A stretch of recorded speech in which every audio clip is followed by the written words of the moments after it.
Um universo magnífico, magnífico. Galáxias, planetas, o sistema solar extremamente organizado. Uhum. E você acha que gravidade formaria as estrelas? São 2 trilhões de galáxias, o último número que eu tenho. Você deve ter até números mais atualizados. 100 bilhões de estrelas, aproximadamente, em cada uma dessas galáxias, de 2 trilhões.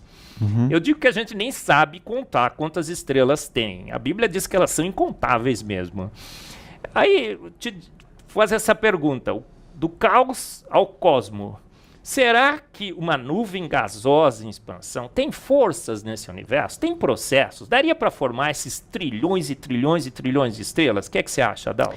Olha, a resposta é um não afirmativo. O que vocês estão vendo aqui é o Sol, tá? E nós temos uma sonda em volta do Sol, a Parker, tem feito um trabalho espetacular nos ajudando a entender um pouquinho mais a respeito dessa estrela próxima da gente. Primeiro que quando você tem gases no espaço, a tendência deles é de dissipar.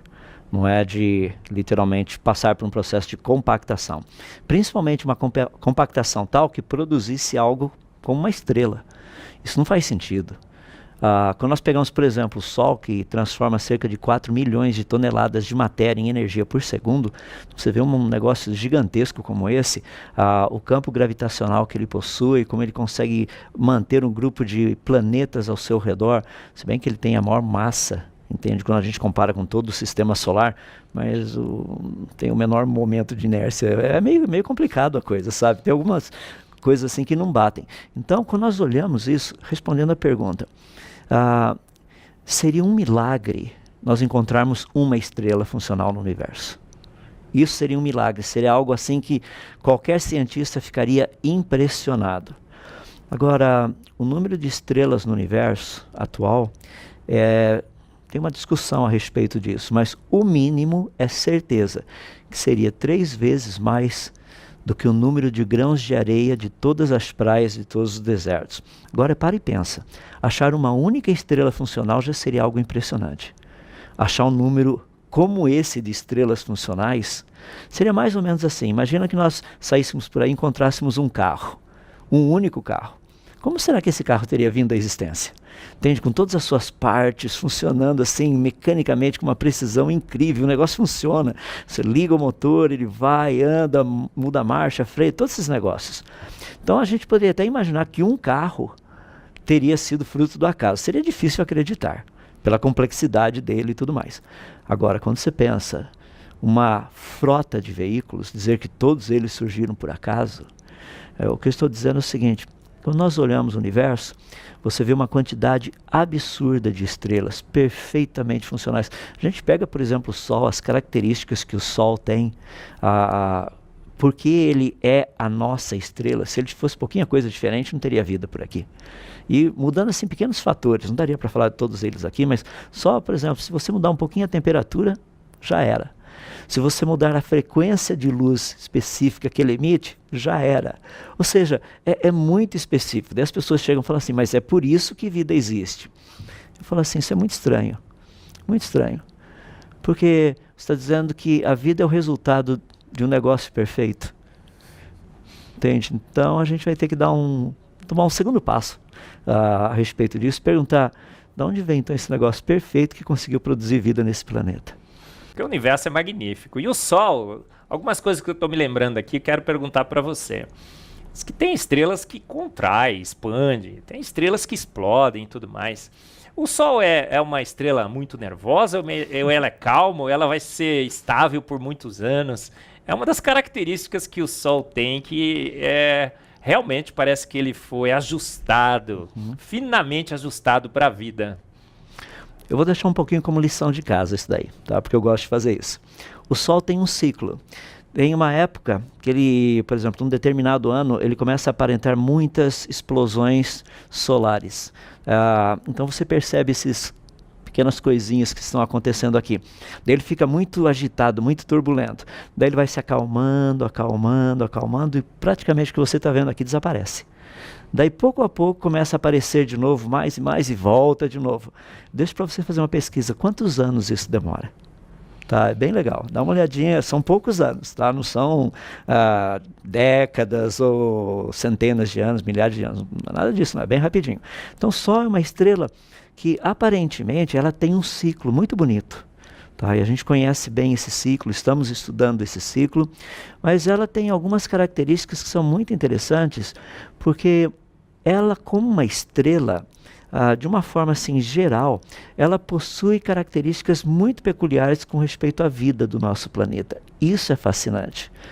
Mas como estrela, ela produz um montão de coisas que também são prejudiciais para a gente. Por isso que o planeta Terra tem que ter uma outra estrutura para eliminar esses prejudiciais que vêm, essas coisas prejudiciais que vêm do Sol. Então o Sol é um negócio assim fascinante. Muita gente olha para o Sol e fala assim, nossa cara, que legal, né? Quanto tempo o Sol tem? Então muita gente fala aí 4,6 bilhões de anos, coisas desse jeito. E daí a pergunta que muitas pessoas falam é a seguinte, ué, mas e o Sol, será que ele um dia vai explodir, vai acontecer alguma coisa? Então o pessoal fala, ele está na metade da vida dele, então tem mais uns 4,6, 5 bilhões de anos aí pela frente. O negócio é que em 1987 nós vimos a explosão de uma estrela, Sandulik, que era uma gigante azul e que não deveria ter explodido. Ou seja, na verdade, nós não sabemos quanto tempo a nossa estrela ainda tem pela frente. Mas que ela é fascinante, sem dúvida ela é. Ué, ela é quase perfeita, né, Quase. Adalto? Quase perfeita. Porque ela tem essas explosões aí e o Sol emite o vento solar. E se o vento solar batesse na Terra, a vida estaria eliminada, não é assim? Então parece que é um conjunto muito bem ajustado. Fala sobre esse vento solar e essa proteção que o nosso planeta tem. Esse vento solar são partículas praticamente que saem do Sol e vêm na nossa direção. E quando elas batem na Terra, nós temos um campo magnético espetacular que nos protege de tudo isso. Só que esse campo magnético, se você olhar o planeta aqui, você vai perceber que as linhas desse campo magnético, elas têm lá Polo Norte, Polo Sul. Vou deixar de lição de casa também para saber se elas vão do Polo Sul para o Polo Norte ou do Polo Norte para o Polo Sul. Mais uma coisinha para você pensar. Mas no Polo Norte e no Polo Sul, existe a possibilidade dessas partículas que estão vindo do Sol entrar. Quando elas entram e batem com os gases da nossa atmosfera, produzem a aurora boreal e a aurora austral. Então você vê essas luzes magníficas nessas extremidades lá, tanto do norte quanto do sul. Dependendo da intensidade da explosão, as partículas entram com tal velocidade e com tanta energia, vou colocar energia de uma forma geral, que, por exemplo, a aurora boreal e a aurora austral, você conseguiria ver, no nosso caso, daria para ver até no Uruguai, Rio Grande do Sul, dependendo da intensidade das explosões que acontecem lá. Então é um negócio assim, bem interessante. O Sol é uma máquina fascinante para produzir isso, mas tem um planeta que é finamente ajustado para funcionar diante de uma estrela que produz o que é necessário para a vida existir, mas que também produz toneladas de coisas que acabariam com a vida. Daí a gente fica perguntando, rapaz, como que será que pode isso? Ah, mas você falou assim que o Sol emite a radiação certa, infravermelho, ultravioleta e visível. Uhum. Então, o visível a gente entende, né? Vai deixar o planeta colorido. Ele gosta de colorir, não gosta? Demais. Demais, né? As estrelas são coloridas. E o colorido é uma faixa muito estreita da radiação eletromagnética. E os nossos olhos enxergam perfeitamente o colorido. Mas o ultravioleta tem uma parte do mal, né? Que é o ultravioleta de maior energia. Parece que a gente tem uma outra proteção no nosso planeta Terra. Que seria essa proteção? A gente está todinho protegido, né?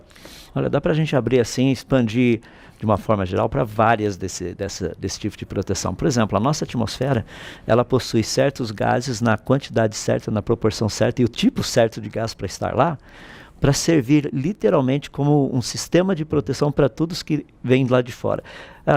Deixa eu assim dar um exemplo para ficar mais fácil um pouquinho para entender, é o que eu vou dizer depois. Um avião, quando ele está voando, bom, deixa eu voltar um pouquinho. Um avião, literalmente, os seus pneus, você precisa enchê-los com nitrogênio. A gente não enche com ar. Porque a 10 km de altitude, o que aconteceria? A temperatura é tão baixa que o pneu ficaria murcho e o avião, ao pousar, não teria condições de pousar com um pneu murcho. Por isso que a gente coloca nitrogênio. Então, quando você estuda a nossa atmosfera, você vê a proporção de nitrogênio que ela possui. Justamente para quê? Para que durante a noite que é a parte fria, não tivesse assim um tipo de um encolhimento da coisa. Não somente isso, o ozônio que a gente tem na nossa atmosfera, tá? É um negócio espetacular para nos proteger desse tipo maluco de radiação que vem lá do Sol. É muito bem feito, muito bem bolado. O pessoal que gosta de estudar, por exemplo, o O3, é espetacular ver as características que tem em termos de absorção e coisas desse jeito. Rapaz, deixa eu colocar da seguinte forma. Qual seria a possibilidade de tudo isso ter sido por acaso? Sabe, a quantidade de gases que nós temos na nossa atmosfera, a proporção que existe dos elementos químicos que formam esses gases, o nitrogênio, o oxigênio e os demais, honestamente, eu paro e fico pensando, Marcos, é muito bem balanceado. Tá? Por que teria isso para proteger de radiação que vem do Sol na nossa direção? Para que isso? Atmosfera perfeita, composição perfeita, Não é? ultravioleta C, pega o oxigênio, transforma em oxigênio atômico. Mas, Adalto, tem um problema em tudo isso. Eu não sei se você é herege como eu sou. Eu acho que sim, né? Nós somos os hereges dos hereges, né? No Brasil, né? Porque além de criacionistas, acharmos que Deus fez e fez fez tudo pronto, a gente também acha que faz pouco tempo que ele fez isso, não é? Você também é um criacionista de terra jovem? Eu sou. Deixa eu mostrar algumas coisas aqui que eu acho que vão ajudar um pouquinho. Aqui nós temos um pouquinho da Via Láctea, dá para a gente ver um pouquinho lá em cima. Que você tem um pouquinho do planeta Terra. Então, quando nós olhamos o universo de uma forma geral, a pergunta sempre que nós temos é o seguinte: qual teria sido a idade dele? Então tem várias coisas que nós olhamos que são muito legais. Então aqui você está vendo um pouquinho da Via Láctea, um pouquinho da quantidade de estrelas que nós temos no universo. Aqui é só um pedacinho. Incontáveis. Incontáveis. Agora imagine que cada um desses pontinhos que estão aqui, literalmente, seria algo parecido com o Sol ou ainda maior do que o Sol. Tá? Uma quantidade absurda. E esses pontinhos todos aí, literalmente, são agrupados em galáxias e estruturas galácticas. Então vamos pegar partir para a resposta. Galáxias, elas estão girando. Tá? Então nós sabemos as forças, o movimento de rotação delas, então nós sabemos quais forças estão agindo. Seria mais ou menos como aqueles negocinhos que a gente usa para irrigar jardim, que fica lá girando, tic, tic, tic, tic, tic. Tá? Então você vê a água espalhando, você vai perceber que tem uma certa similaridade com aquilo. Agora, imagina um negócio como esse, que a gente conhece a velocidade, tendo essa estrutura ainda organizada depois de bilhões de anos. Rapaz, não faz sentido. Não tem como. Porque se o negócio era organizado no começo, faz pouco tempo que ele está girando, porque ainda não deu tempo de se desorganizar. Tá? Isso é um fator muito importante. E se no começo ele não era organizado, ou seja, uma estrutura meio maluca, não teria virado isso nesses últimos 13,8 bilhões de anos que o pessoal tem proposto. Deixa eu colocar assim de uma forma bem simples. Quer ver? Liçãozinha de casa de novo para o pessoal. Vale a pena. Olha que legal. Calcule a massa do Sol. Tá? Isso aí a gente encontra, dá uma olhadinha lá na Wikipedia, alguma coisa assim. A massa do Sol. Vê quanto disso seria hidrogênio. Tá? Daí você vai fazer o seguinte. Vê quantos átomos de hidrogênio, portanto, existem no Sol.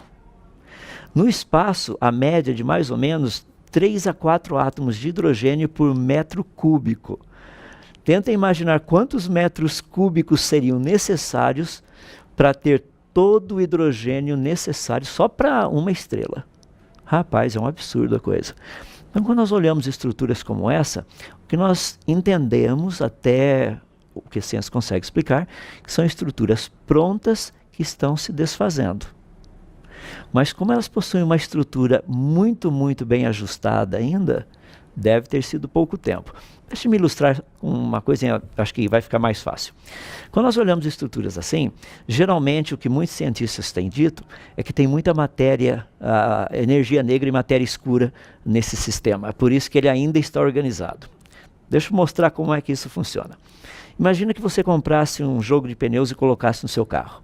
e depois de andar 100 mil quilômetros, você viesse me mostrar os pneus. Você chegaria e diria assim, o seguinte: olha só os pneus aqui do meu carro, são perfeitos, já andei 100 mil quilômetros. Olha, tem até aquelas borrachinhas espetadinhas quando você compra um pneu novinho e tudo mais. Eu falo, cara, 100 mil quilômetros, desse jeito. Você vai falar, não, você não entendeu. É que tem uma camada de matéria escura e fria em volta do pneu que dá essa aparência de jovem para ele. Ele falou, tá bom, matéria escura e fria, vamos nessa. Olha, o universo, quando o pessoal diz que apenas 4% dele, 23%, desculpe, de uma forma, voltando um pouquinho, 4% dele seria matéria bariônica e o resto é matéria escura e fria, energia negra e tudo mais. Eu não estou dizendo que isso não exista, mas o que isso tem sido utilizado é só para promover uma idade prolongada do universo. Eu brinco, né? A matéria escura é o Saci Pererê da ciência, né? Todo mundo sabe que existe, mas ninguém nunca viu, não é, Edalto? Eu comento com o pessoal que parece que a gente não tem muito assim, nós não descobrimos a diferença entre energia negra e magia negra, sabe? A gente precisa melhorar um pouquinho ali nesses dois. Mas tem um paradoxo aí, né? Eu acho que quem defende um universo antigo e uma Terra antiga, chegaria assim para você, Adalto, falaria assim: Adalto, você é físico, você conhece a velocidade da luz, você conhece o tamanho do universo, você sabe que tem galáxias a uma distância aí, em anos-luz, de bilhões e bilhões e bilhões de anos. Como é que você crê no universo e numa Terra, os dois jovens? Você crê que o universo é jovem também? Sim, creio. Universo e Terra jovem, a minha oposição. Como é que você crê no universo jovem se a luz demoraria bilhões e bilhões de anos para chegar aqui? Isso faz sentido? Esse é um exemplo que a gente tem. Tá? É uma galáxia muito interessante, é a GN Z11 ou 11Z, depende de como o pessoal tem colocado aí. Vamos colocar da seguinte forma. Imagina que eu pudesse voltar 60 anos atrás. Eu estou com 62 anos. Imagina que eu pudesse te levar de volta ao passado. Então, se você pudesse me ver há 10 anos atrás, eu teria 52 anos. Se você pudesse me ver há 20 anos atrás, eu teria 42 e assim por diante. Até chegar a 60 anos atrás, eu teria 2 anos de idade. Então, quanto mais no passado você voltasse, mais jovem você deveria me ver. Isso assim seria bem básico. O universo, no universo, nós temos condição de fazer isso. Porque quando eu vou olhando em direção ao passado, vou olhando o universo, estou vendo como ele era e não como ele é. Deixa eu dar um exemplo. Se eu ligasse para um amigo meu que morasse lá no Japão agora, ligasse para ele e falasse assim: o sol está brilhando agora? A resposta que ele me daria, se ele é cientista, ele diria o seguinte: eu não sei. Você fala, mas como você não sabe? Só ir lá fora e dar uma olhadinha. Eu falo, não, eu estou aqui fora. E o sol não está brilhando? Não, ele está brilhando. É que nós não vemos a luz do sol como ele é agora. Essa luz do sol demora 8 minutos e 19 segundos para chegar até aqui. Então, quando eu olho para o sol, eu estou vendo como ele teria sido há 8 minutos e 17 segundos atrás. Isso é muito legal, sabe por quê? Porque quanto mais distante eu olhar, eu teria condição de ver como o universo era no início. Então, se eu estiver a bilhões de anos-luz de distância, essa luz vendo até aqui, chegando até aqui, iria me mostrar como ele teria sido há bilhões de anos atrás. Por exemplo, essa galáxia, assim, deixou todo mundo surpreso, sabe por quê? Porque é uma galáxia completa, complexa, perfeitamente funcional no início do universo. Eu acho legal porque o pessoal diz assim, olha, o fato de uma galáxia tão massiva ter existido logo depois que as primeiras estrelas começaram a se formar é um desafio para alguns modelos teóricos atuais de formação de galáxias. Rapaz, é um problema, realmente. Sabe por quê? No início não teria galáxias prontas, mas isso cria um problema. Se no início elas já estavam prontas, como é que hoje ainda nós vemos galáxias? Porque se há bilhões de anos atrás elas já eram maduras, hoje elas já deveriam ter morrido. É o problema de se ficar o bicho come, se correr o bicho pega, não é assim, Adalto? Olha só, se a galáxia fosse muito antiga, e 13 bilhões já estaria desfeita, né? Uhum. E se fosse jovem, não estaria assim como a gente está vendo. E parece que ele fez o universo no quarto dia, não foi? O Sol e as estrelas foram criados no quarto dia. E eu entendo assim, vê se você concorda comigo, Adalto. Ele falou assim, haja universo. e bum, houve o universo. Haja estrelas, e as estrelas todas, as incontáveis estrelas, que ele chama todas pelo seu nome, bum, surgiram no universo imediatamente e constituídas nas suas galáxias. Então o nosso programa é fé e ciência. Parece que a boa fé bate com a boa ciência, não bate, Adalto? E tem uma razão disso, sabe por quê, Marcos? A Bíblia é o livro das palavras de Deus e a natureza é o livro das obras de Deus. Deus não iria escrever uma coisa num livro e outra no outro livro. O problema é que às vezes nós temos dificuldade de interpretar esses livros. É por isso que dá tanta confusão aí com o pessoal. Deus escreveu com seus dedos, né, nas tábuas, né? Ele escreveu assim, ó, porque em 6 dias fiz eu, né? Fez Deus os céus e o mar e a terra e tudo que neles há. Sim. E no 7º dia descansei. É o próprio Deus declarando isso. Tem um ponto que eu tenho comentado com as pessoas. Geralmente, pessoas que levantam essa ideia de dias era, ou de longos períodos de tempo, ou mesmo em Gênesis 1, 2 tem um período muito prolongado de tempo ali, eu pergunto a elas, qual seria a razão? Deus não teria condição de fazer isso? Normalmente a resposta é, não, mas a ciência já mostrou que não foi assim. Eu falo, como é que é? A ciência já mostrou que não foi assim. Você poderia me dar assim, um pouco de referencial científico, sei lá, algumas publicações, algumas coisas assim. As pessoas chegam e falam, mas tem muitas e muitas e muitas. O que eu quero dizer é que a evidência científica aponta para um universo jovem. Quer ver? Só para o pessoal, vai para casa dar uma pesquisadinha. Tem muitas nebulosas que estão no universo que são resultantes de explosões de estrelas. Mas tem outras que não. E muitas delas emitem luz devido à altíssima temperatura dos gases que estão ali. Você tem um slide sobre isso, não tem, Adalto? Deixa eu voltar um pouquinho aqui. Isso. Olha aí. Como é que chama essa nebulosa? Isso aqui são os pilares da criação. Olha lá que legal. Teve um debate que o Francisco Quilmento mostrou, inclusive, esses pilares aí. Fala sobre eles, Adalto. Olha, primeiro, isso aqui é uma quantidade absurda de gases superaquecidos. Tá? O curioso é que eles estão num universo cuja temperatura média é de 270 graus abaixo de zero. Ou seja, há quanto tempo esse negócio está quente?